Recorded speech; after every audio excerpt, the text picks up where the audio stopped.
Hi, എല്ലാവർക്കും സ്വാഗതം fresh family YouTube ചാനലിലേക്ക്.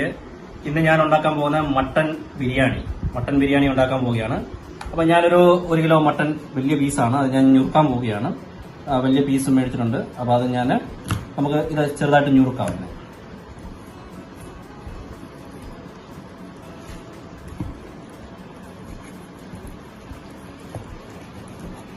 നല്ല അടിപൊളി മട്ടനാണ്.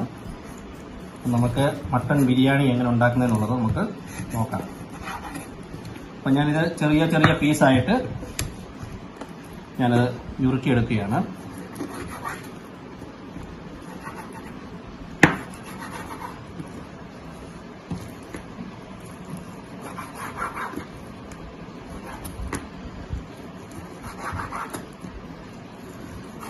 മട്ടൻ ദം ബിരിയാണി. അപ്പോൾ ഞാനിത് ഞുറുക്കി കഴുകി എല്ലാം എടുത്തതിന് ശേഷം നമുക്കിതിൻ്റെ റെസിപ്പി നോക്കാം. അപ്പോൾ ഞാൻ എല്ലാ രീതിയിലും ഇതിനകത്ത് നല്ല രീതിയിലൊന്ന് മുറിച്ച് പീസാക്കി എടുത്തിട്ട് നമുക്കിതിൻ്റെ റെസിപ്പി നോക്കാം.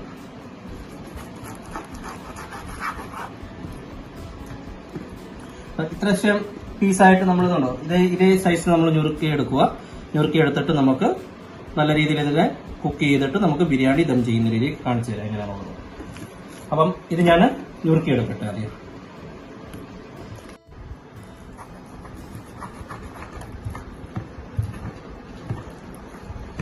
അപ്പോൾ നമ്മുടെ മട്ടൻ ഞാൻ നല്ല രീതിയിൽ ഞുറുക്കിയെടുത്തിട്ടുണ്ട്.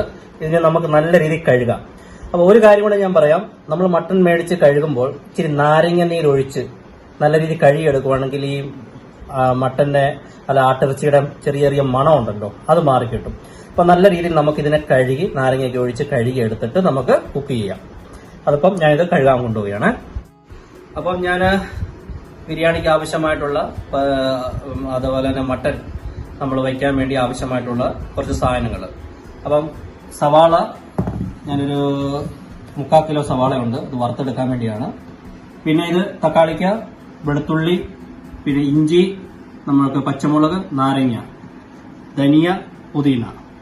അപ്പൊ നമുക്കിത് അരിഞ്ഞെടുക്കാം. ആദ്യം നമുക്ക് ഉള്ളി അരിയാം.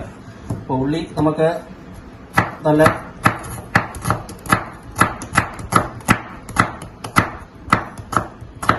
സ്ലൈസായിട്ട് അരിഞ്ഞെടുക്കണം. കാരണം നമുക്ക് വറുത്തെടുക്കണ്ടേ, അതിന് വേണ്ടി.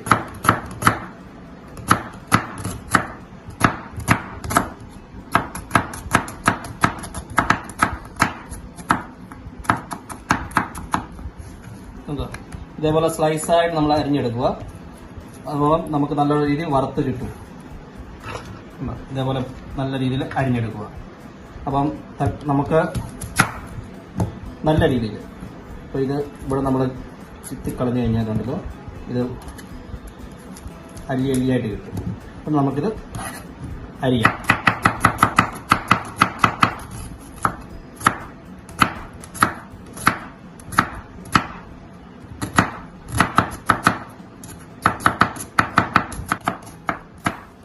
നമ്മുടെ സവാള നമ്മൾ അരിഞ്ഞു കഴിഞ്ഞു.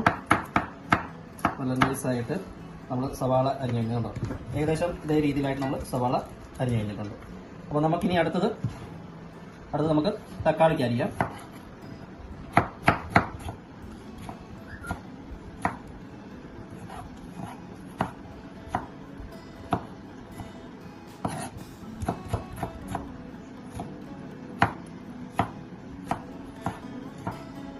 തക്കാളിക്ക് അധികം ഇടണ്ട, നമുക്ക് കുറച്ച് ഇറച്ചിക്ക് വേണ്ടി മാത്രം. അത് വിട്ട് കഴിഞ്ഞിട്ടുണ്ടെങ്കിൽ കുഴഞ്ഞു പോകാൻ സാധ്യതയുണ്ട് ബിരിയാണി. നമുക്ക് കുറച്ച് തക്കാളിക്ക് ടേസ്റ്റിന് വേണ്ടി, ചെറിയ പുളിയൊക്കെ കിട്ടാൻ വേണ്ടി മാത്രമായിട്ട് നമുക്ക് ഇടാം.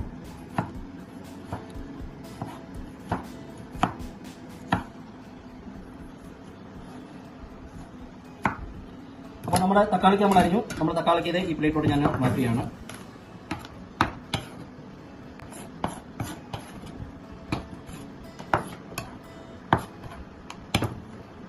തക്കാളിക്കായി ഇത് നമുക്ക് പച്ചമുളക്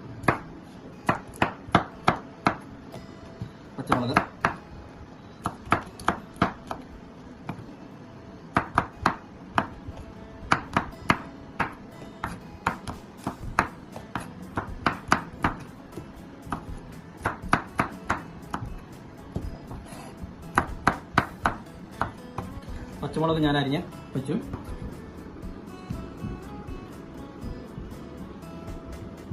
ഇനി അടുത്ത് നമുക്ക് മല്ലിയില.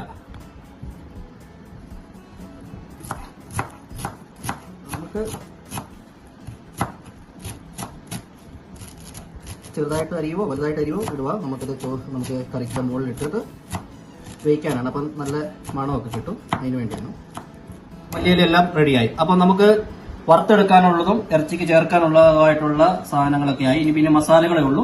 ഇനി നമുക്ക് നേരെ ഇത് കിച്ചണിലോട്ട് പോകാം. നമുക്കത് കിച്ചണിൽ പോയി നമുക്ക് പ്രിപ്പറേഷൻ തുടങ്ങാം. ഞാൻ ഫ്രൈ പാൻ വെച്ചു. നമുക്ക് ആദ്യം എന്താ ചെയ്യേണ്ടതെന്ന് വെച്ചാൽ നമുക്ക് ഉള്ളി വറുത്തെടുക്കാം. അതിനുവേണ്ടി ഞാൻ ഫ്രൈ പാൻ വെച്ചിട്ട് നമുക്കിനി എണ്ണ ഒഴിക്കാം.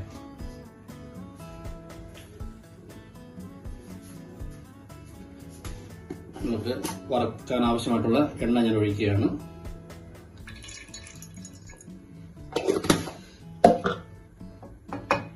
എണ്ണ ഇച്ചിരി കൂടെ നമുക്ക് ഒഴിക്കാം.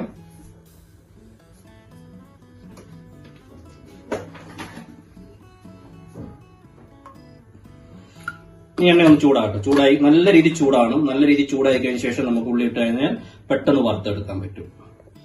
അപ്പൊ നമ്മുടെ ഉള്ളി നല്ല രീതിയിൽ ചൂടായി. ഞാൻ ഇതിനകത്തോട്ട് ഉള്ളി വറുത്തെടുക്കാൻ പോവുകയാണ്. നമുക്ക് ബിരിയാണിക്ക് ചേർക്കാൻ വേണ്ടി നല്ല രീതിയിൽ ഉള്ളി വറുത്തെടുക്കാൻ പോവുകയാണ്.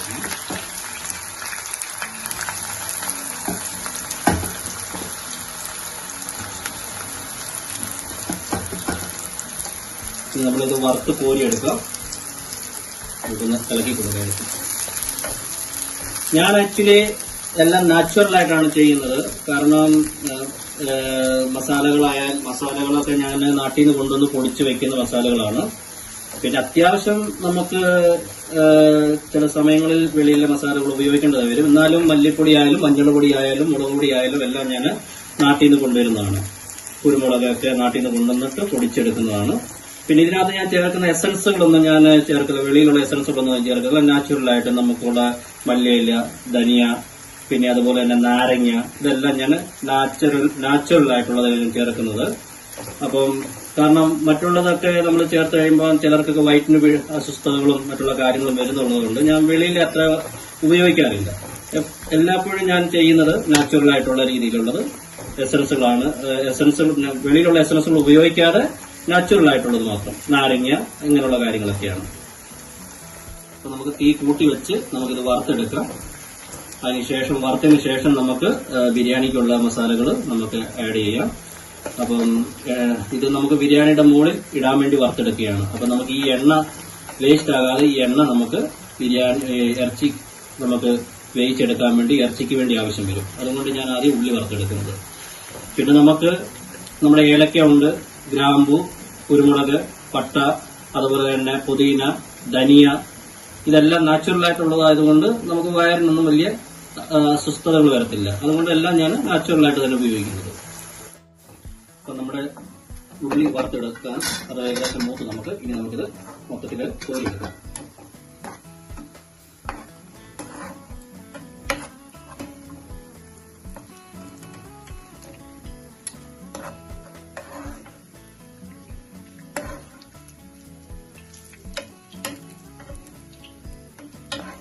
ഒരുവിധം നല്ല രീതിയിൽ ചുമന്ന് വന്ന് അധികം കരിയരുത്. ഈ കളറിൽ എടുക്കണം. ഈ കളർ എടുത്ത് ഒരുപാട് കരിഞ്ഞു പോയി കഴിഞ്ഞാൽ പിന്നെ കയ്പ്പ് വരും. അതിനേക്കാളും നല്ലത് ഈ കളറിൽ എടുക്കുക നമ്മൾ. ഇനി നമുക്ക് മട്ടൻ വെക്കാം. അതിനുവേണ്ടി ഞാൻ നല്ലൊരു ഉരുളി വെച്ചു ദം ചെയ്യാൻ വേണ്ടി. അതിനാണ് ഞാൻ ഏറ്റവും വലിയ പാത്രം എടുക്കുന്നത്.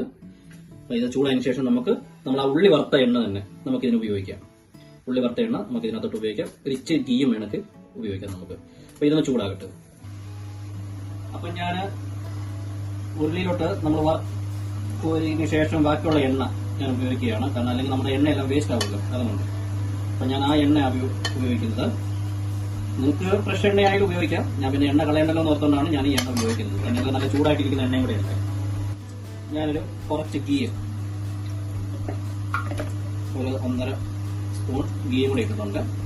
അപ്പം അധികം ഇടണ്ട. കാരണം നമ്മൾ 1 കിലോ മട്ടനും 1 കിലോ അരിയുമാണ് നമ്മൾ ഇടുന്നത് ബിരിയാണിക്ക്. അപ്പൊ അധികം വേണ്ട. അപ്പൊ നമ്മുടെ എണ്ണ ചൂടായി. അതിനകത്ത് ഞാൻ കുറച്ച് ഗരം മസാലകൾ, നമ്മുടെ കറുവേല, അതുപോലെ സ്റ്റാർ, ഗ്രാമ്പു, അതുപോലെ തന്നെ നമ്മുടെ ഏലക്ക, കുരുമുളക് തീ കുറച്ച് വയ്ക്കാം, ഇല്ലെങ്കിൽ നല്ല പൊട്ടിത്തിറക്കി. കുറച്ച് ജീരകം നിറക്കി കൊടുക്കുക. ഇനി നമുക്ക് കുറച്ച് ഉള്ളി,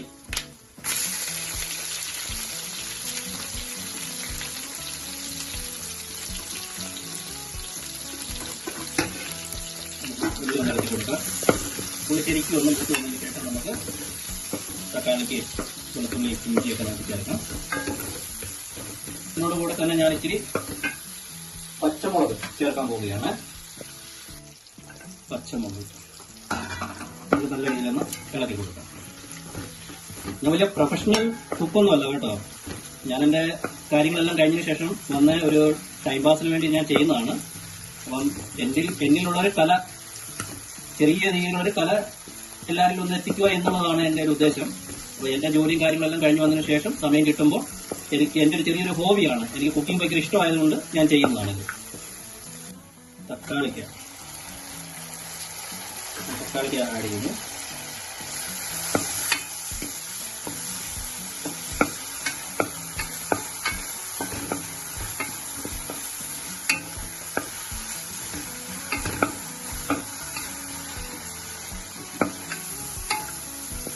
നമ്മുടെ തക്കാളിക്ക് ഏകദേശം വഴന്ന് കിട്ടി. അപ്പോൾ ഞാൻ ഇഞ്ചി വെളുത്തുള്ളി പേസ്റ്റ് ചെയ്താണ്, ഇച്ചിരി വെള്ള രീതിയിലാണ് ഞാൻ ഒഴിക്കുന്നത്.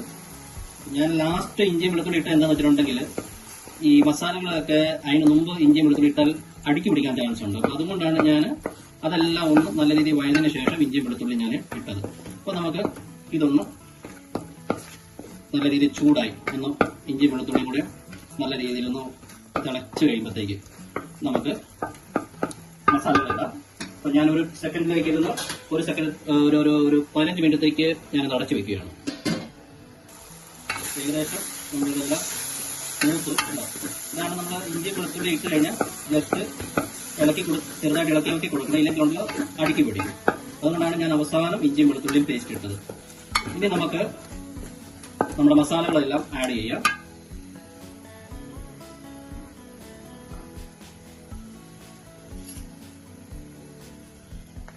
ആദ്യം മഞ്ഞൾപ്പൊടി, ഉപ്പ്, കുരുമുളക് പൊടി, ഗരം മസാല,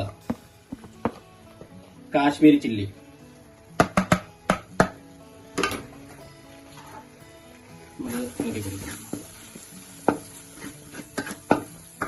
ഇനി മെയിനായിട്ട് ഞാൻ ഇടാൻ പോകുന്നത് നമ്മുടെ ബിരിയാണി മസാല. ഇത് മെയിനായിട്ട് ഇടുന്ന നമ്മൾ ദം ചെയ്യാൻ പോകുന്നതുകൊണ്ടാണ് ഞാൻ ഇതിന്റെ കൂടെ ചേർത്തേക്കുന്നത്. നമ്മൾ ചോറിന് പിന്നെ എക്സ്ട്രാ ചേർക്കണ്ട, ചോറ് ഇതിനകത്ത് ദം ചെയ്യണം. അപ്പം നമ്മുടെ മസാല കണ്ടില്ലേ, നല്ല കളറുമുണ്ട്, നല്ല മണവും വരുന്നുണ്ട്, നല്ല രീതിയിൽ മൂത്തും വരുന്നുണ്ട്. അപ്പം നമുക്ക് ഒരു സ്വല്പം വെള്ളം ഒഴിച്ചു കൊടുക്കാം ഇതൊന്ന് വേകാൻ വേണ്ടി.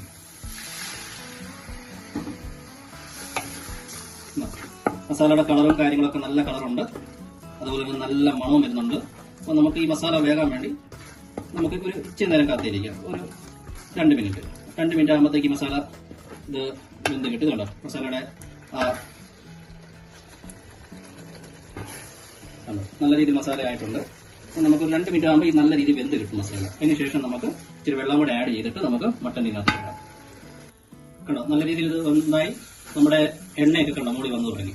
ഇനി നമുക്ക് ഇതിനകത്തോട്ട് കുറച്ച് നാരങ്ങ നീര് ഇട്ടു. ഞാൻ കുറച്ച് പുതിന ഇടുകയാണ്, അതുപോലെ തന്നെ കുറച്ച് മല്ലിയില ഇട്ടു. മട്ടൺ ഇടാൻ പോവുകയാണ്. അപ്പോൾ ഞാൻ നല്ല രീതിയിൽ നുറുക്കി കഴുകി എടുത്ത മട്ടൺ ഞാൻ ഇതിലോട്ട് അപ്ലൈ ചെയ്യാൻ പോവുകയാണ്. നമുക്ക് അപ്ലൈ ചെയ്യണം. നല്ല ഫ്രഷ് മട്ടൺ ആണ്.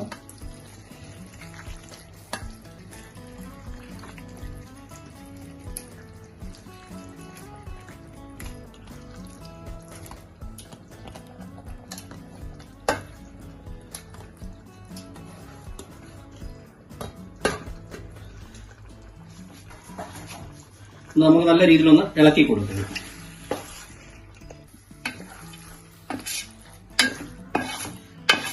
നല്ല രീതിയിലൊന്ന് ഇളക്കി അടിപൊളിയായിട്ട് ഇളക്കി കൊടുക്കാം.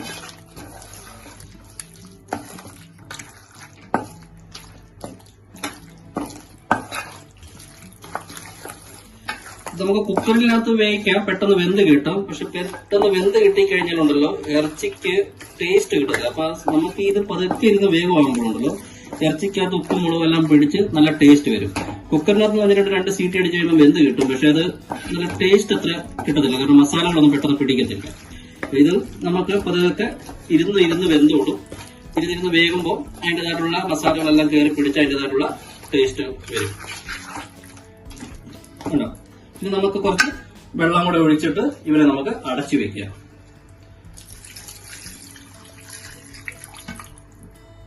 കാരണം വെള്ളം ഇച്ചിരി കൂട്ടിയിട്ട് വന്നിട്ടുണ്ടെങ്കിൽ ഇതിനകത്തോട്ട് നമുക്ക് റൈസ് ഇടേണ്ടതാണ്. അതുകൊണ്ട് ഞാൻ ഇച്ചിരി വെള്ളം കൂട്ടിയിട്ട് ഇതിൽ നിന്നും കുറച്ച് വെള്ളം ഇറങ്ങും. പിന്നെ നമുക്ക് റൈസ് ഇട്ടതിന് ശേഷം ആവശ്യമുള്ള വെള്ളം ഇച്ചിരി കൂടെ നമുക്ക് ഒഴിച്ചു കൊടുക്കാം. അപ്പൊ ഇത് നമുക്ക് നല്ല രീതിയിൽ തീയിൽ വേവിച്ചെടുക്കാം. ഞാൻ നമുക്കിത് അടച്ച് നമുക്കിത് നല്ല രീതിയിൽ വേവിക്കാം.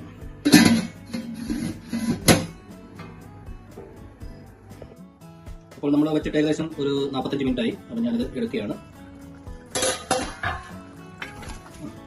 ഏകദേശം നമ്മുടെ മട്ടൻ വെന്തു 3/4 ഭാഗം വെച്ചിട്ടുണ്ട്. അപ്പം നമുക്കിനി ഇതിനകത്തോട്ട് അരിയിടാം. നമുക്ക് ദം ചെയ്യാം, റൈസ് ദം ചെയ്യാം.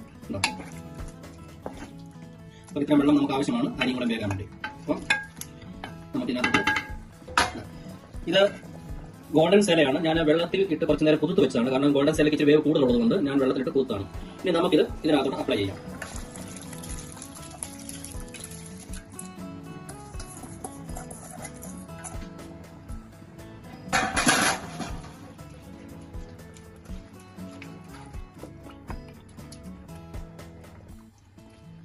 അപ്പൊ നമ്മളിതിനകത്ത് റൈസ് ഇട്ടു, നമ്മൾ ദം ചെയ്തു.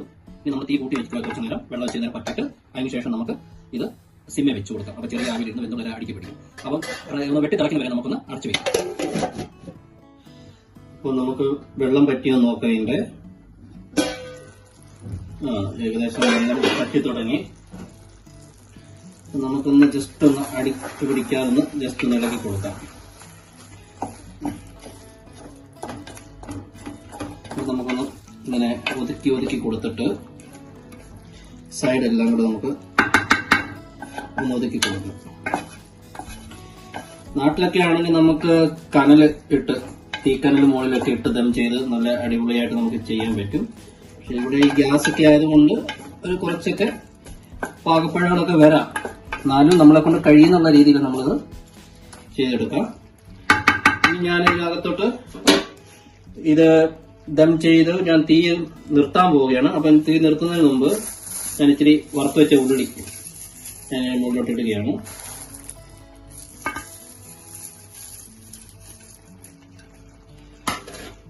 ഞാൻ കുറച്ച് മല്ലിയില അരിഞ്ഞു വെച്ചത് ഇതിന്റെ മുകളിലോട്ട് അപ്ലൈ ചെയ്യുകയാണ്.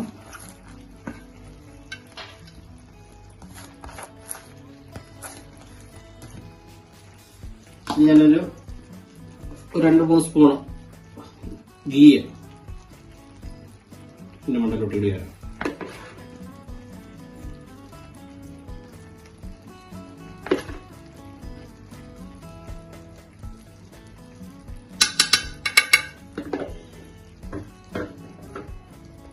ഞാൻ എന്നിട്ട് ഇതിലൊന്ന് കുറച്ച് ഓയിൽ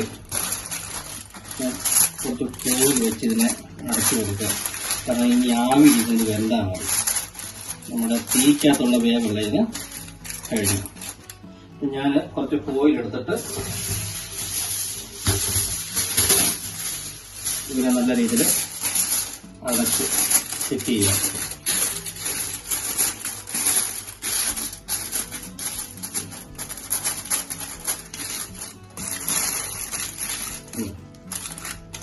നമ്മൾ നല്ല രീതിയിൽ ഇതിനെ സെറ്റ് ചെയ്ത് ആവി പോകാത്ത രീതിയിൽ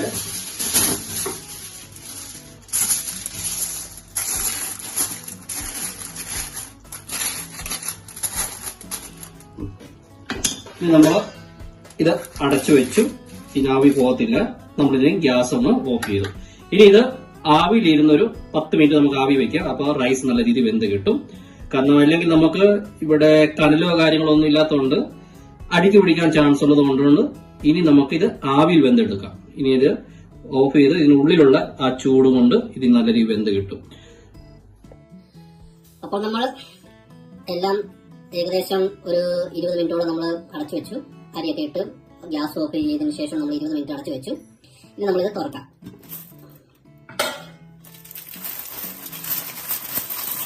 ഇപ്പോഴും ആവി പോകുന്നുണ്ട് നല്ല രീതിയിൽ.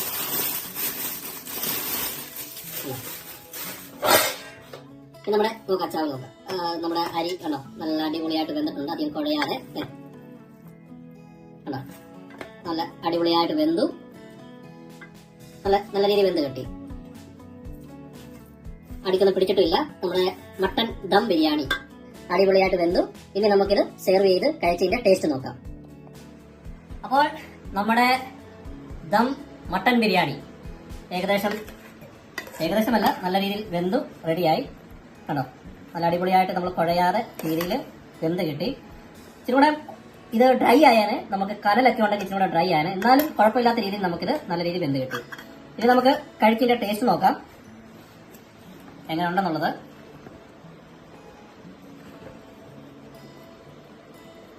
നല്ല മണമുണ്ട്, നല്ല ചൂടുമുണ്ട്. ഞാനൊരു സ്വല്പം സലാഡ് എടുത്തു സൈഡിലോട്ട് വെച്ചു. അപ്പൊ നമുക്ക് കഴിച്ചു നോക്കാം എങ്ങനെ ഉണ്ടെന്നുള്ളത്.